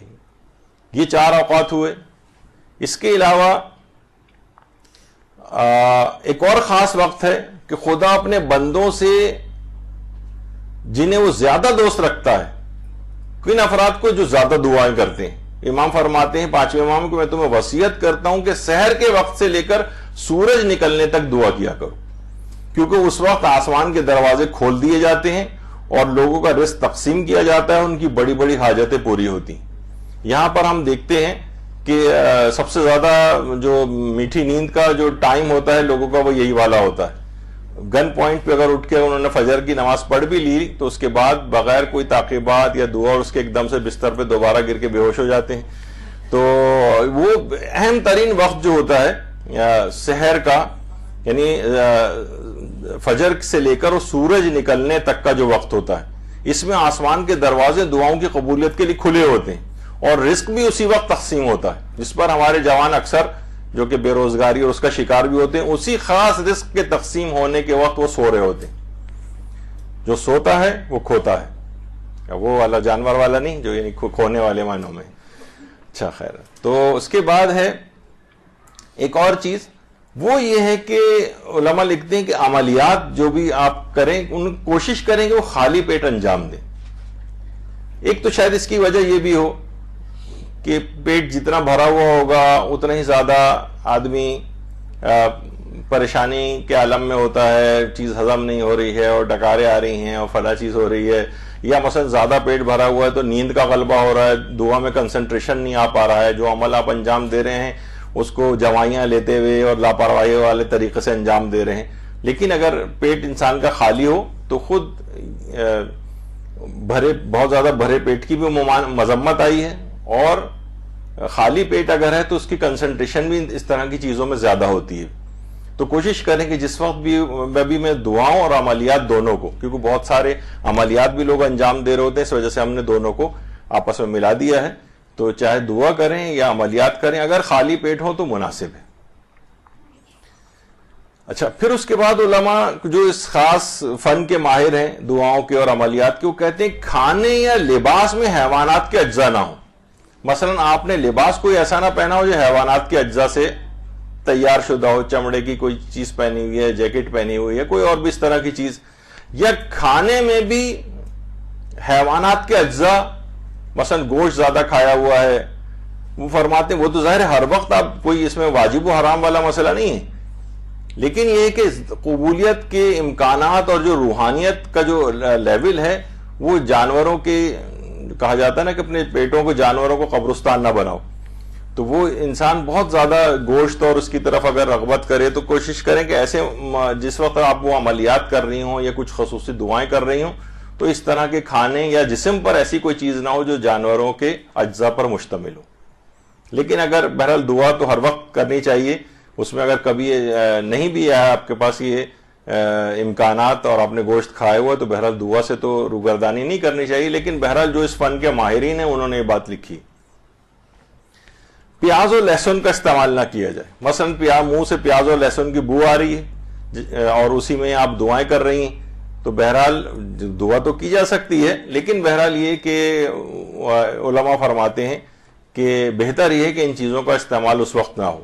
جب بھی نماز جماعت وغیرہ کے بھی جو احکام ہے تو اس میں یہ ایسے افراد کے لیے مکروہ قرار دیا گیا کہ منہ سے پیاز و لہسن کی بو آ رہی ہو اور وہ نماز جماعت میں شرکت کے لیے جائے. تو یا اگر استعمال کیا ہوا بھی ہے تو منہ کو صاف وغیرہ کر لیا جائے کہ اس کی بو نکل جائے منہ سے، پھر اس کے بعد دعا کی جائے یا وہ عملیات انجام دیے جائیں.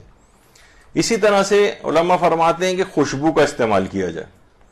خوشبو میں بھی ایک تو عام عطریات وغیرہ کی خوشبو بھی صحیح ہے، لیکن جو لکھی گئی ہیں چیزیں ان میں ایک ہے مشک ہے، عنبر ہے، یا مثلا کافور کی خوشبو بھی.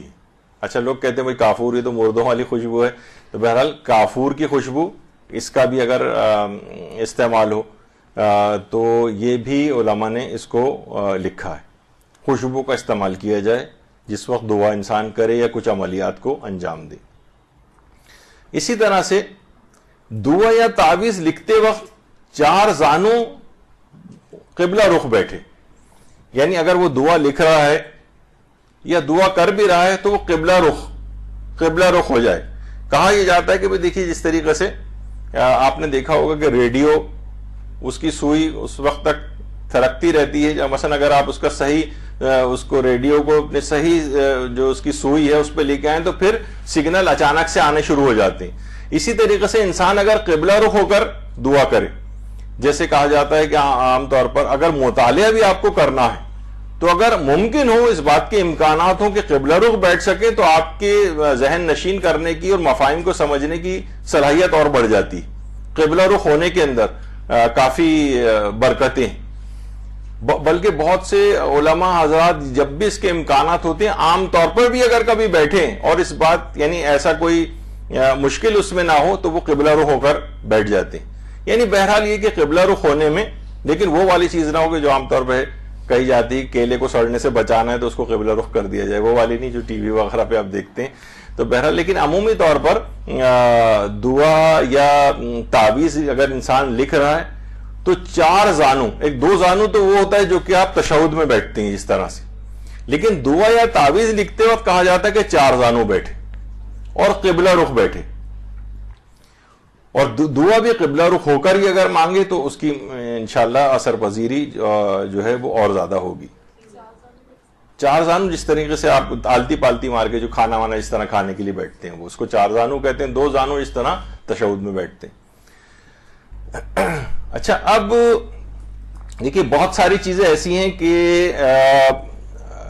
تلفظ جو ہے وہ کوشش کریں کہ تلفظ جو ہے کسی چیز کا وہ جو بھی دعا اگر آپ پڑھ رہی ہیں اس کا تلفظ غلط نہیں ہونا چاہیے. تلفظ اچھا اب مثلا میں اس کی مثال دیتا ہوں. ویسے انشاءاللہ ہماری جو گفتگو ایک آئے گی 15 شعبان کی حضرت امام زمانہ علیہ السلام کی ولادت کے سلسلے میں.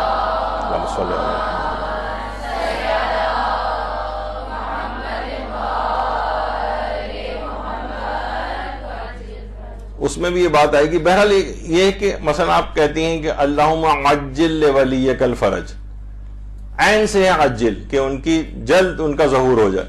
جو دعا کرتی ہیں. اچھا اس میں لوگ عام طور پر عجل الف سے کہتے ہیں, اس کے معنی ہو جائیں گے پروردگار تاخیر کرے ان کے ظہور میں اگر الف سے, اور زیادہ تر لوگ عجل الف سے کہتے ہیں, عجل عین سے نہیں ہوتا. تو بعض اوقات یہ ہوتا ہے کہ تلفظ غلط ہو رہا ہے منہ سے, تو وہ بالکل ہی معنی پورے الٹے ہو گئے ہیں اس کے. اللہم صلی علی محمد وآل محمد, صلی صاد سے ہے, یہ صلی سین سے ہوگا تو معاذاللہ ایک بددعا بن جاتی جو میں اپنی زبان پہ بھی نہیں لانا چاہتا.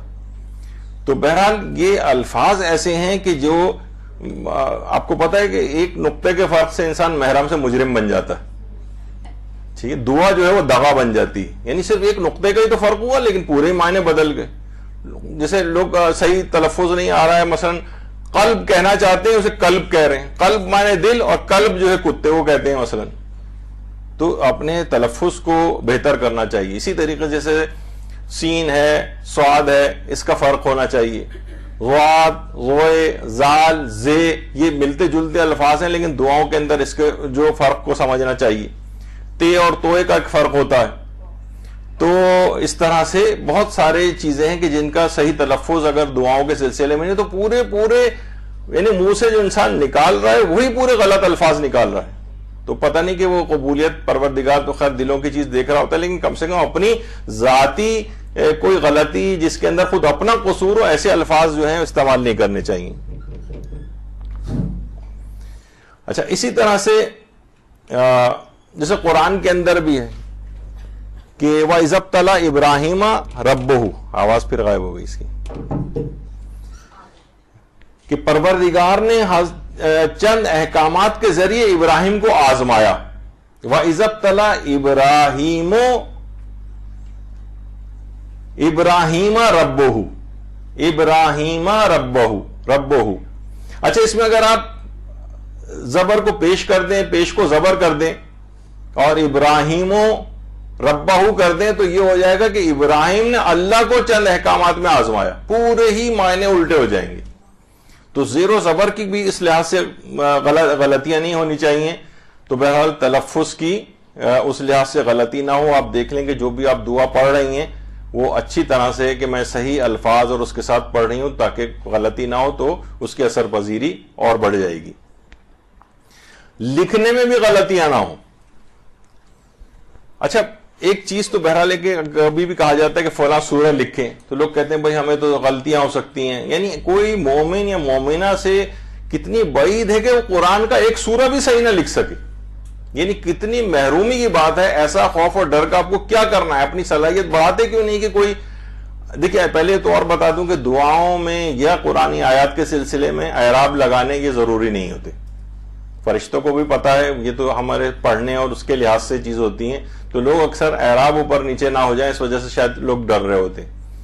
لیکن اگر وہ نہیں ہے تو صرف سورے کو دیکھ کر لکھنے میں ایسا کیا مومن اتنا زیادہ ناقص ہے کہ وہ اس کو بھی غلط لکھے گا. بہرحال کوشش یہی کرنی چاہیے کہ لوگ جب بھی کہتے ہیں کہ کوئی نہ فوٹو کاپی کرا کے نہ رکھ دیں, تو لکھنے سے لوگ بڑا گھبرا رہے ہوتے ہیں. لیکن میرے لحاظ سے ایک بڑی محرومی ہے کہ قرآن کو, کیونکہ خود قرآن کی کتابت کرنا یا اس کو لکھنا خود الگ سے ایک ثواب ہے. وہ فوٹو کاپی کرانے سے وہ اس کو وہ والا ثواب نہیں ملے گا, خود لکھنے میں جو ثواب ہے. تو بہرحال اگر لکھے تو اچھی طرح دیکھ کے لکھے, لکھنے میں بھی غلطی نہ ہو, غلطی سے پاک ہو. کئی دفعہ دیکھ لیا جائے اس کو کہ جو بھی دعا آپ لکھ رہی ہیں یا قرآنی سورہ لکھ رہی ہیں ان میں تلفظ کی لکھنے کے اعتبار سے کوئی غلطی نہ ہو, نہ پڑھنے کی ہو کوئی. اچھا یہ کرنا چاہیے کہ جو بھی دعا یا عمل آپ کر رہی ہیں یا لکھ رہی ہیں, لکھنے یا پڑھنے والے اعمال میں شروع سے آخر تک ایک ہی شخص ہو. یہ بھی ایک ہے. مثلا لوگ کہتے ہیں کہ اچھا جناب یہ کہ فلاں سورے کو اتنی دفعہ پڑھا جائے, تو ایسا کر لیتے ہیں گھر میں ہم 4-5 افراد ہیں, 2 وہ پڑھ لے 2 وہ پڑھ لے, اس طرح سے کر کے. تو عملیات میں یہ چیز اچھی نہیں سمجھی گئی. ایک ہی شخص ہو شروع سے آخر تک, سوائے اس کے کہ وہ عمل ہو ہی اجتماعی. ہر شخص, اب جیسے میں نے شاید اس میں ذکر کیا تھا سورہ انعام کی جب ہم کر رہے تھے گفتگو, تو اس میں یہ بات آئی تھی کہ ایران کے اندر تو تقریباً یہ چیز بہت رائج ہے. تو کوشش کریں کہ شروع سے آخر تک ایک ہی شخص ہو, لکھنے والا بھی یا پڑھنے والا بھی. تو اس میں سورہ انعام کی بات ہو رہی تھی, تو اس میں یہ تھا کہ وہاں پر رائج ہے سورہ انعام کے, یعنی مشکلات و پریشانیوں کے لیے لوگ سب جمع ہو کر سورہ انعام کا ایک عمل کرتے ہیں. یعنی سب لوگ بیٹھ کے اپنی اپنی سورہ انعام پڑھتے ہیں. یہ نہیں کہ مثلا ایک رکوع میں پڑھوں گا, دوسرا رکوع تم پڑھو گے, تیسرا رکوع کوئی اور شخص پڑھے گا. نہیں, ایک ہی شخص شروع سے آخر تک. یا اگر کوئی چیز لکھنی بھی ہے تو لکھنے والا بھی, مثلا کوئی قرآنی سورہ بڑا ہے تو یہ نہیں ہو کہ آپ کہیں ایک رکوع میں لکھوں گی, ایک رکوع تم لکھو, شروع سے آخر تک ایک ہی ہو.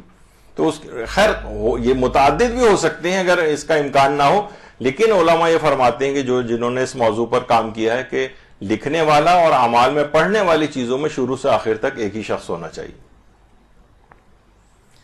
کوشش یہ کرنی چاہیے کہ دعا نویسی خوشخط ہو. خوشخط ایسی میں نے تحریریں دیکھی ہیں جسے کہا جاتا ہے نا کہ مکوڑے کو انک میں ڈبو کر کاغذ پہ چھوڑ دیا جائے تو جو لکیریں بناتا ہے اس طرح کی. تو دعا نویسی خوشخط ہونی چاہیے, اچھے اس میں آپ خط میں لکھیں نا, یعنی پڑھنے میں دیکھنے میں کوئی شخص دیکھے تو اسے ایک نظر آئے گی. ڈاکٹروں والی رائٹنگ کے اندر اس طرح پرسکرپشن عام طور پہ لکھے جاتے ہیں کہ جسے سوائے میڈیکل اسٹور والا کوئی پڑھ ہی نہیں سکتا کوئی اور, خود ڈاکٹر صاحب بھی اکثر پریشان ہو جاتے ہیں کہ میں نے کیا لکھا تھا. یہ تو اس طرح کی چیز نہ ہو, خوش نویسی کے ساتھ ہو, خوشخط ہو. دعا نویسی خود ایک باقاعدہ فن. ہمارے بہت سے بڑے بڑے علماء وہ دعا نویسی کے لیے لوگ ان کے پاس آتے ہیں. ایران کے اندر بھی ایک زمانے میں ہوتا رہا ہے کہ دعا نویسی کے لیے باقاعدہ کچھ علماء بیٹھ جاتے تھے مسجد جمکران میں کسی جگہ اور عریضے تک لوگوں کے لکھا کرتے تھے. تو دعا نویسی بہرحال ایک خوشخط اس کو ہونا چاہیے. اچھے الفاظ اچھے طریقے سے لکھیں گے تو آپ کے دل میں بھی اس کی اہمیت ہوگی, اور بس ایسی گھسیٹا مار کر رائٹنگ کے اندر اگر آپ نے لکھا ہوا ہے تو خود آپ کی نگاہ میں بھی اس کی اہمیت نہیں ہوگی. دعا خوش الحانی سے پڑھی جائے. خوش الحانی سے, خوش الحانی کے کیا معنی ہیں؟ یعنی بہت اچھے الفاظ میں, بہت اچھی خوش الحانی کے ساتھ, بہت اچھی طرز کے اندر اس طریقے سے کوشش کریں کہ لوگوں کو اپنی, ہوتا ہے نا عام طور پر پڑھتے ہوئے جا رہے ہیں جس میں کوئی کیف نہیں ہے, کوئی اتار چڑھاؤ نہیں ہے, کوئی لگ رہا ہوتا ہے کہ بس یہ بس ایک ریل گاڑی کی طرح سے بہت سی دعائیں جو ہیں پڑھی جا رہی ہوتی ہیں, جن کو دیکھنے سننے میں بھی اتنا اچھا نہیں لگتا. اور یقین کیجئے کہ بہت سی, جیسے ہمارے ہاں عام طور پر مساجد ہوتی ہیں, مساجد اب تو خیر کچھ بہتری آ گئی ہے, ورنہ تو ایسے افراد کو, ایسے بزرگوں کو جنہیں صحیح طرح سے اذان دینی بھی نہیں آتی, یعنی کہا جاتا ہے نا کہ جو شہید مطہری کہتے تھے کہ اذانیں جو ہیں لوگوں کو اسلام کی طرف راغب کرتی ہیں, لے کر آتی ہیں, لیکن بہت سی اذانیں لوگوں کو اسلام سے دور لے جاتی ہیں. ایسی اذانیں بھی ہوتی ہیں, اور کچھ اذانیں میں نے اپنی کانوں سے ایسی سنی ہیں کہ بس اللہ معاف کرے کہ وہ جو جس طریقے سے وہ اذان اتنی اغلاط سے بھرپور, یعنی ایک ہی اذان کے اندر 30-40 کم سے کم ویسی غلطیاں اور اتنی خراب آواز میں اذانیں, اور لاؤڈ اسپیکر کے اوپر کہ اغیار جو سن کر ہنستے ہوں گے ان کو. تو دعا کے سلسلے میں بھی یہ بات رہے کہ خوش الحانی ہونی چاہیے, بہت اچھے طریقے سے اگر پڑھی جائے گی دعا تو اس کی اثر پذیری, آپ کا بھی دل لگے گا اس کے اندر, بہترین طریقے سے دعا کرنی چاہیے. ہر عمل سے پہلے محمد و آل, ہر دعا سے پہلے محمد و آل محمد علیہ السلام پر درود.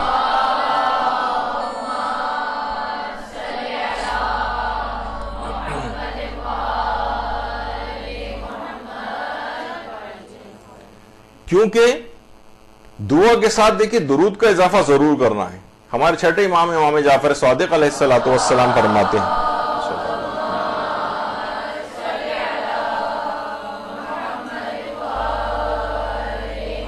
کہ جب تک محمد و آل محمد پر درود نہ بھیجا جائے اس وقت تک دعا پردوں میں چھپی رہتی, اور یہ بلند ہی نہیں ہوتی, قبولیت کے مرحلے تک نہیں جاتی.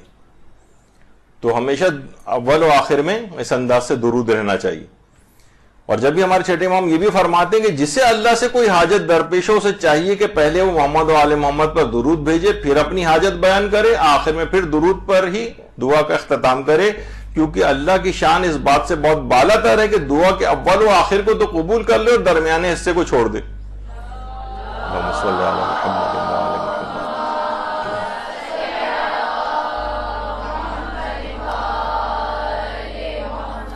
دیکھیے اول و آخر میں درود تو ایسی عبادت ہے جسے دعا جس کو لازمی قبول ہونا ہے. یہ ممکن ہی نہیں کہ آپ درود پڑھیں اور وہ قبول نہ ہو. تو اللہ کی ذات بہت کریم ہے کہ جب اول و آخر کو قبول کر رہا ہے تو وہ درمیانے والی جو آپ دعا کر رہی ہیں اس کو کیسے وہ چھوڑ سکتا ہے اور قبول نہیں کرے.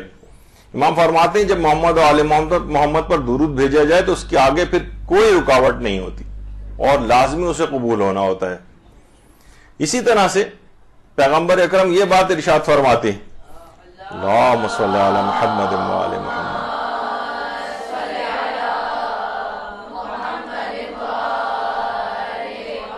کہ جو شخص بھی مجھ پر صبح و شام 10 مرتبہ صلوات پڑھتا ہے تو میں اسے وہ چیز دے دیتا ہوں جس کی اسے ضرورت ہوتی، ہر وہ چیز اسے مل جائے گی، یعنی بغیر مانگے ہی اس کو مل جائے گا اگر 10 دفعہ صبح اور شام پیغمبر اکرم پر درود بھیج دے۔ اللہم صلی علی محمد و آل محمد۔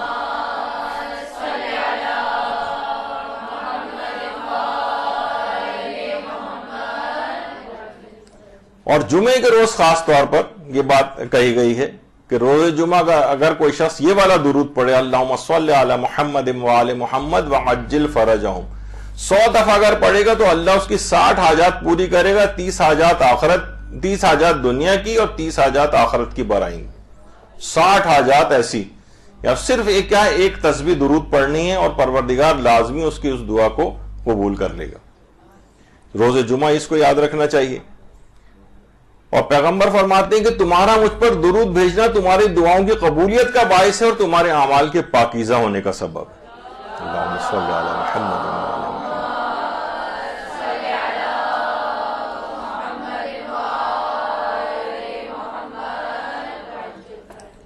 اور یہ بھی ہمارے چھٹے امام نے بات ارشاد فرمائی کہ دعا سے پہلے اللہ کی حمد و ثنا کرو، پھر گناہوں کا اقرار کرو، اس کے بعد دعا مانگو، چونکہ کوئی انسان گناہ سے بری اس وقت تک نہیں ہو سکتا جب تک کہ اپنے گناہوں کا اقرار نہ کر لے۔ انسان اپنے دعاؤں سے پہلے اپنے گناہوں کا اقرار کرے، خدا کی حمد و ثنا کرے اور اس کے بعد دعا مانگے، پھر دیکھے کہ کیسے دعا اس کی قبول نہیں ہوتی۔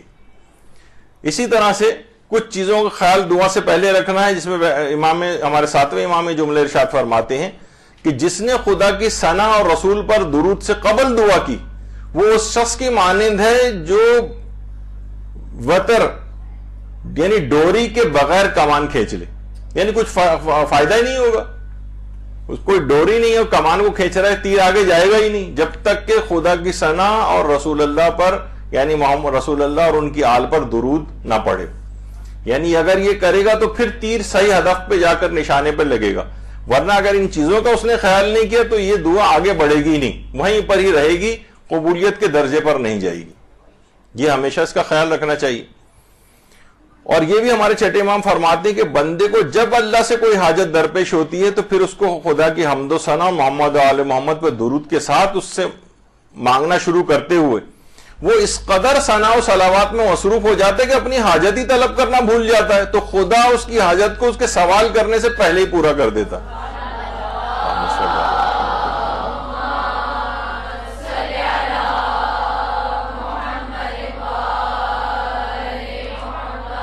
دعا مانگنا شروع کی اور اس سے پہلے خدا کی حمد و ثنا میں لگ گیا، درود پڑھنے لگا، یہاں تک کہ اپنی دعا ہی بھول گیا۔ پروردگار بغیر کہے ہی اس کو دعا بھول گیا، ساری اس کی حاجات وہ سب قبول کر لے گا، کیونکہ ایک ایسی چیز کے اندر مصروف ہو گیا جو کہ دعاؤں کی قبولیت کے لیے بہت مؤثر ہے۔ اسی طرح سے پیغمبر فرماتے ہیں کہ مجھ پر درود بھیجنا تمہارے دعاؤں کی مقبولیت کا سبب ہے، تمہارے اعمال کی زکوٰۃ، یعنی پاکیزہ کرے گا تمہارے اعمال کو، یہ تمہارا ہی عمل۔ اللہم صلی علی محمد۔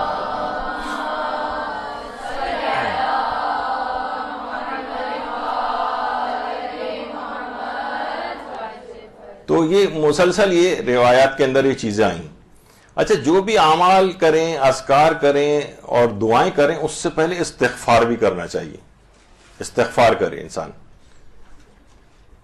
اچھا، یہ بھی روایت میں پیغمبر نے فرمایا کہ جو شخص نماز عصر کے بعد 100 دفعہ کہے استغفر اللہ و اتوب الیہ تو اللہ اسے 3 انعامات عطا فرمائے گا، جس میں ایک ہے گناہ معاف کر دے گا، اس کے رزق کو کشادہ کرے گا اور اس کی دعائیں منظور کر لے گا۔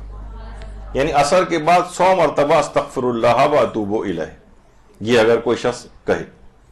اور استغفار کو جامع ترین دعا کہا گیا ہے۔ دیکھیے بہت سے لوگ یہ سوال کرتے ہیں، امام خمینی نے بھی اس کو بہت اس طور پر لکھا ہے کہ جب آئمہ اور ہمارے پیغمبر اکرم معصوم ہیں تو پھر وہ استغفار کیوں کرتے تھے؟